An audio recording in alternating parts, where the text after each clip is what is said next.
හොඳයි සුබදවසක් හැමෝටම. ඉතින් අදත් ඔන්න අරන් ආවා වීඩියෝ. අද මම කතා කරන්නේ අපි මේ අපි හැමෝම යූස් කරන ඉන්ටර්නෙට් එක ගැන. ඉතින් කවුද මේ ඉන්ටර්නෙට් අපිට දෙන්නේ? අපි ISP ලා, ඒ කියන්නේ ඩයලොග් මොබිටෙල් ඒ වගේ ISP ලාද? නෑ. මේ ඉන්ටර්නෙට් අපිට දෙන්නේ මේ ඉන්ටර්නෙට් එක මේක ඇත්තටම කාටවත් අයිති දෙයක් නෙවෙයි. මේක ඩිසෙන්ට්‍රලයිස්ඩ් එකක්. කියන්නේ එක තැනක් මේක ග්ලෝබල් දෙයක්. මුළු ලෝකෙම පවතින දෙයක්.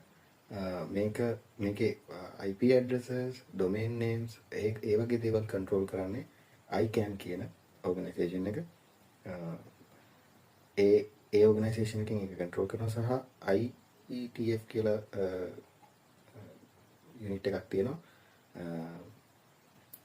ඒ යුනිට් එකෙන් තමයි මේක මේන්ටේනන්ස් සහ ප්‍රොටෝකෝල්ස් හැන්ඩල් වෙන්නේ. එයාලා තමයි මේ මොකක් හරි තැනක මොකක් හරි ලොකු දෙයක් වුණොත්, ඒ කියන්නේ හිතන්න මේ ඉන්ටර්නෙට් එක ඇත්තටම අපේ රටට හම්බෙන්නේ ඉන්දියාව හරහා එන ටනල්.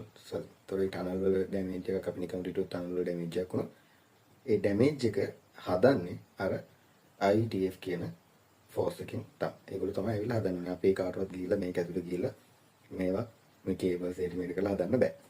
එතකොට ඒකට ටයිම් එකක් යනවා. ඔයාලට මතක නම් මේට අවුරුදු 10කට 12කට විතර කලින් හරියට මම අවුරුදු මතක නැහැ. එහෙම දෙයක් වුණා. එතකොට ඒක හදන්න ඕනේ අර ටාස්ක් ෆෝස් එකකින් ඇවිල්ලා.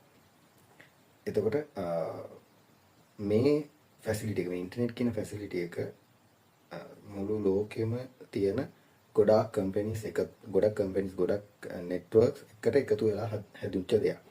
ඒත් මේක මුලින්ම මේ ඉන්ටර්නෙට් කියන දේ මුලින්ම හොයාගෙන තියෙන්නේ 1969 වගේ.